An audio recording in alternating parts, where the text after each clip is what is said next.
আজ একটি রহস্য গল্প পাঠ করে শোনাবো আপনাদের। গল্পটির নাম অলৌকিক। গল্পটি লিখেছেন হেমেন্দ্র কুমার রায়।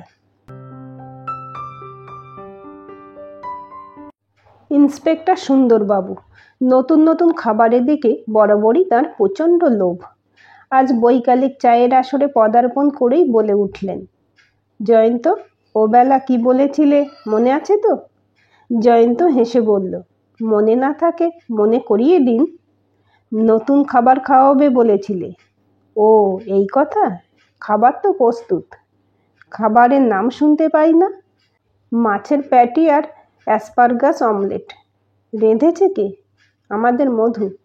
মধু একটি জিনিয়াস। আনতে বলো, আনতে বলো। চা পর্ব শেষ হলো যথাসময়ে। অনেকগুলো প্যাটি আর অমলেট উড়িয়ে সুন্দরবাবুর আনন্দ আর ধরে না। পরিতৃপ্ত ভুঁড়ির উপর সস্নেহে হাত বুলোতে বুলোতে তিনি বললেন, মনের মতো পানাহারের মতো সুখ দুনিয়ায় আর কিছু নেই। কি বলো মানিক?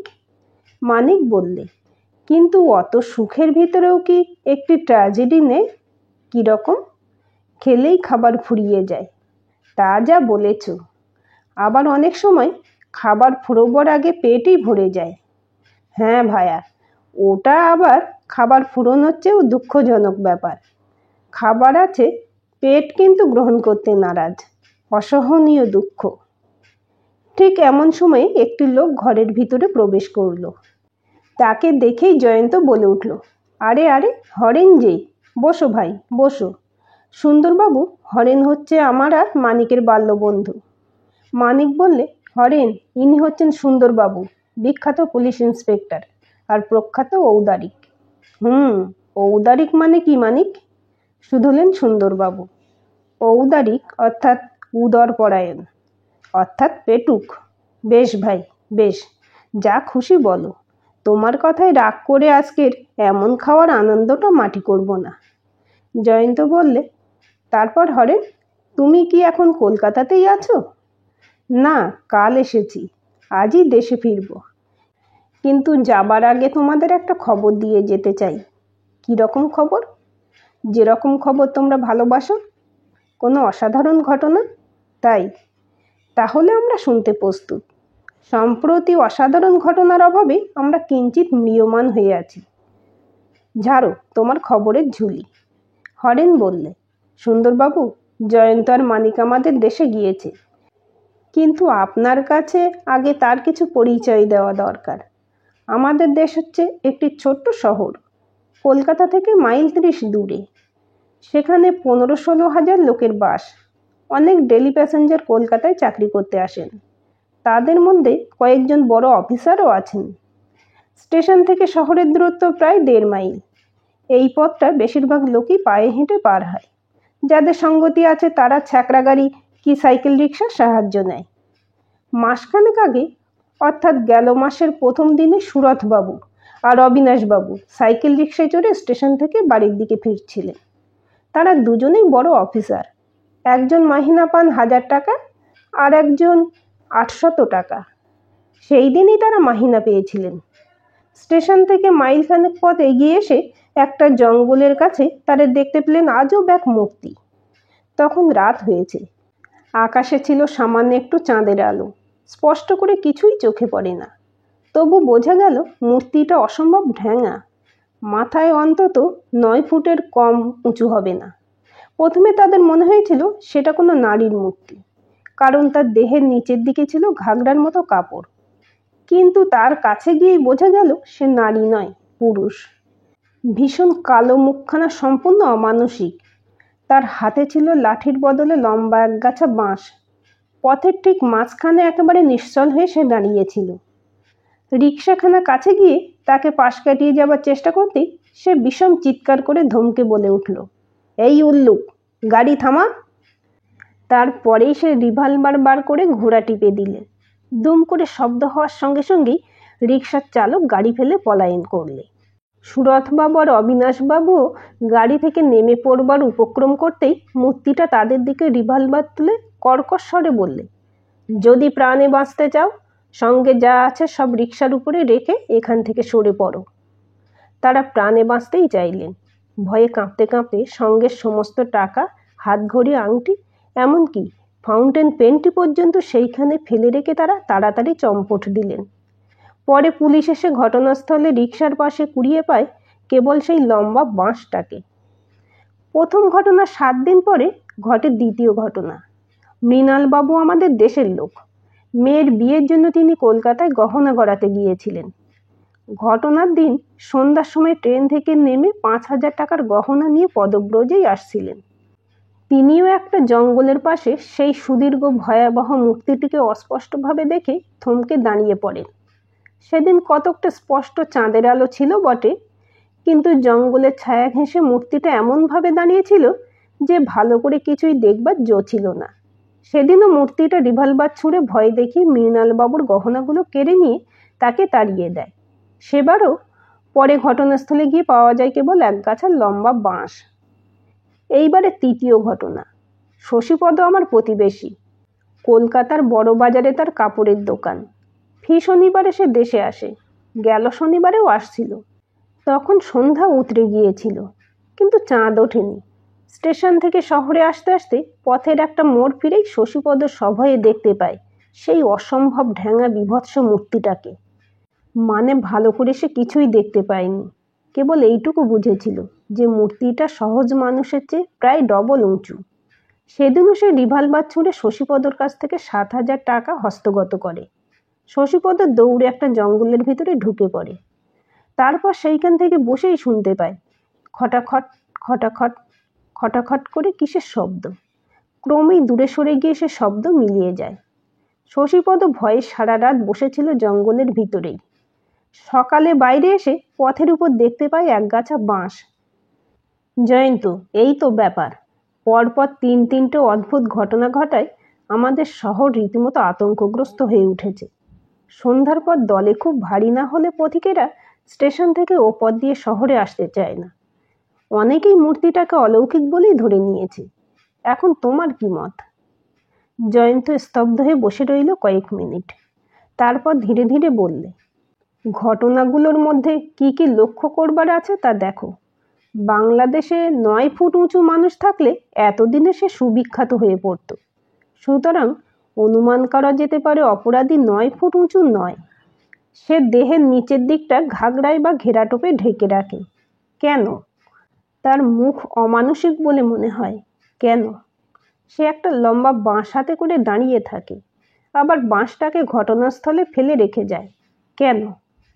সে প্রত্যেকবারই চেষ্টা করে তার চেহারা যেন কেউ স্পষ্ট করে দেখতে না পায়। কেন? শশীপদ শুনেছে খটাখট খটাখট করে একটা শব্দ ক্রমেই দূরে চলে যাচ্ছে। কিসের শব্দ? সুন্দরবাবু বললেন, তুমি কিছু অনুমান করতে পারছো? কিছু কিছু পারছি বই কি। হরেন, ওই 3টে ঘটনায় যাদের টাকা খোয়া গিয়েছে তারা কি শহরের বিভিন্ন পল্লীর লোক? না, তারা সকলেই প্রায় এক পাড়াতেই বাস করেন। তবে তোমাদের পাড়ায় বা পাড়ার কাছাকাছি কোথাও বাস করে এই অপরাধী। কেমন করে জানলে? নইলে ঠিক কোন দিনে কোন সময়ে কোন ব্যক্তি প্রচুর টাকা নিয়ে দেশে ফিরবে অপরাধী নিশ্চয়ই সে খবর রাখতে পারত না। না জয়ন্ত, আমাদের পাড়ায় কেন, আমাদের শহরেও 9 ফুট উঁচু লোক নেই। আমিও ও কথা জানি। তোমার কথা আমি বুঝতে পারছি না। আপাতত বেশি বুঝেও কাজ নেই। আমাকে আরও কিঞ্চিত চিন্তা করার সময় দাও। তুমি দেশে ফিরে যাচ্ছ তো? হ্যাঁ, পরশুদিনই আমার কাছ থেকে একখানা জরুরি চিঠি পাবে। আমার নির্দেশ অক্ষরে অক্ষরে পালন করবে। তার ঠিক 1 সপ্তাহ পরে তুমি কলকাতায় এসে আমাদের দেশে নিয়ে যাবে। হরেন চলে গেল। জয়ন্ত যেন নিজের মনেই গুনগুন করে বলল, খটাখট খটাখট খটাখট, মূল্যবান সূত্র। নির্দিষ্ট দিনে দুপুরবেলায় হরেন এসে হাজির। জয়ন্ত শুধালো, চিঠিতে যা যা বলেছি ঠিক সেই মতো কাজ করেছো তো? অবিকল। মানিক, সুন্দরবাবুকে ফোন করে জানাও আজ 5:30টার ট্রেনে আমরা যাত্রা করব। প্রায় 7:30টার সময় তারা হরেনদের দেশে এসে নামলো। আকাশ সেদিন নিশ্চন্দ্র। স্টেশন থেকে শহরে যাবার রাস্তায় সরকারি তেলের আলোগুলো অনেক তফাতে তফাতে থেকে মিটমিট করে জ্বলে যেন অন্ধকারের নিবিড়তাকেই আরো ভালো করে দেখবার চেষ্টা করছিল। নির্জন পথ, আশপাশের ঝোপঝাড়ের বাসিন্দা কেবল মুখর ঝিল্লির দল। দুখানা সাইকেল রিকশায় চড়ে তারা যাচ্ছিল। প্রথম গাড়িতে বসেছিল হরেন ও মানিক, দ্বিতীয় গাড়িতে জয়ন্ত ও সুন্দরবাবু। সুন্দরবাবু বললেন, তুমি কি যে বুঝেছ তা তুমিই জানো। আমি তো চাই এ ব্যাপারটা ল্যাজামুড়ো কিছুতেই ধরতে পারিনি। জয়ন্ত বললে, ঘটনাগুলো আমিও শুনেছি, আপনিও শুনেছেন। তারপর প্রধান প্রধান সূত্রের দিকে আপনার দৃষ্টি আকর্ষণ করতে ছাড়িনি। মাথা খাটালে আপনি অনেকখানি আন্দাজ করতে পারতেন। মস্তক যথেষ্ট ঘরমাক্ত করবার চেষ্টা করেছি ভায়া, কিন্তু খানিকটা ধোঁয়া ছাড়া আর কিছুই দেখতে পাইনি, তাও গাঁজার ধোঁয়া। মুটেরাও মস্তককে যথেষ্ট ঘরমাক্ত করে, কিন্তু উপলব্ধি করে কতটুকু সুন্দরবাবু? আমি আপনাকে মস্তক ঘরমাক্ত করতে বলছি না, মস্তিষ্ক ব্যবহার করতে বলছি। একটা শক্ত রকম গালাগালি দিলে বটে, কিন্তু তোমার কি বিশ্বাস আজকেই তুমি এই মামলাটার কিনারা করতে পারবে? হয়তো পারবো, কারণ অপরাধীরা প্রায় নির্দিষ্ট পদ্ধতিতে কাজ করে বিপদে পড়ে। হয়তো পারবো না, কারণ কোনো কোনো অপরাধী নিজের নির্দিষ্ট পদ্ধতি ত্যাগ করতেও পারে। কিন্তু হুঁশিয়ার, পথের মাঝখানে আবছায়া গোছের কি একটা যেন দেখা যাচ্ছে না? হ্যাঁ, দেখা যাচ্ছে বটে। মুক্ত আকাশের স্বাভাবিক আলো দেখিয়ে দিলে অন্ধকারের মধ্যে একটা অচঞ্চল ও নিশ্চল ও সুদীর্ঘ ছায়ামূর্তি। বাতাসে নড়ে চড়ে উঠছে কেবল তার পরনের জামা কাপড়গুলো। আচম্বিতে একটা অত্যন্ত কর্কশ হিংস্র চিৎকার চারিদিকে নিস্তব্ধতাকে চমকে দিয়ে জেগে উঠল। এই, থামাও গাড়ি, থামাও গাড়ি! সঙ্গে সঙ্গে রিভলভারের শব্দ।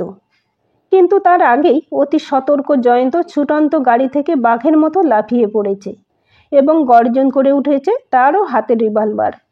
গুলি গিয়ে বিদ্ধ করল মূর্তির ডান হাতখানা।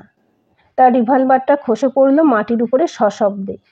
কেবল রিভলভার নয়, আরও একটা কি মাটিতে পড়ার শব্দ হলো, বোধহয় বংশদণ্ড। অস্পুষ্ট আর্তনাদ করে মূর্তিটা ফিরে দাঁড়িয়ে পালাবার উপক্রম করলে, কিন্তু পারল না।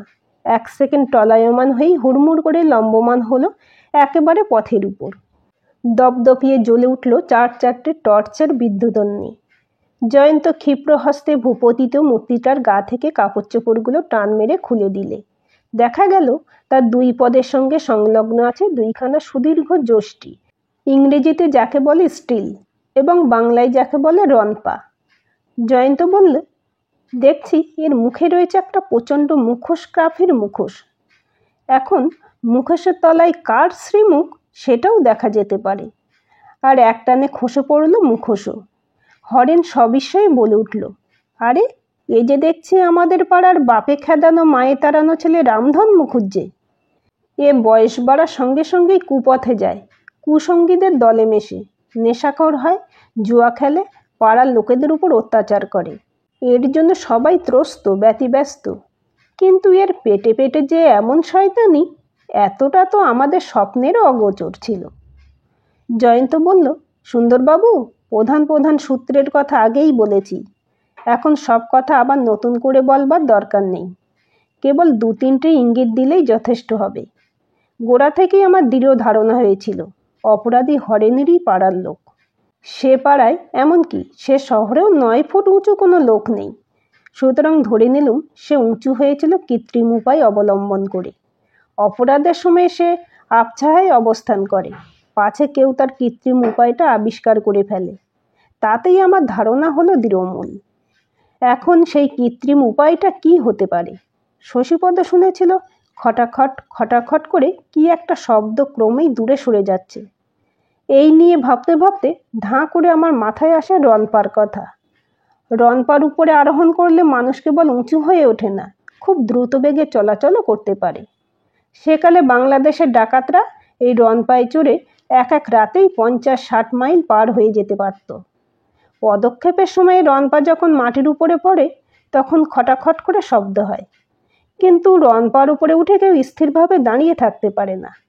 টাল সামলাবার জন্য চলাফেরা করতে হয়। অপরাধী স্থির হয়ে দাঁড়িয়ে থাকবার জন্য একগাছা বাঁশের সাহায্য গ্রহণ করত। কার্যসিদ্ধির পর বাঁশটাকে সে ঘটনাস্থলেই পরিত্যাগ করে যেত, কারণ রনপায়ে চড়ে ছোটবার সময় এত বড় একটা বাঁশ হয়ে উঠত উপসর্গের মতো। সুন্দরবাবু বললেন, এসব তো বুঝলুম, কিন্তু আসামি এমন বোকার মতো আমাদের হাতে ধরা দিল কেন? সেটা তো বোঝা যাচ্ছে না। ওটা আমার কল্পনা শক্তির মহিমা। আগেই বলেছি তো, অপরাধীরা নির্দিষ্ট পদ্ধতিতে কাজ করতে গিয়েই বিপদে পড়ে। অপরাধী সর্বদাই খবর রাখত পাড়ার কোনো ব্যক্তি কবে কি করবে বা কি করবে না।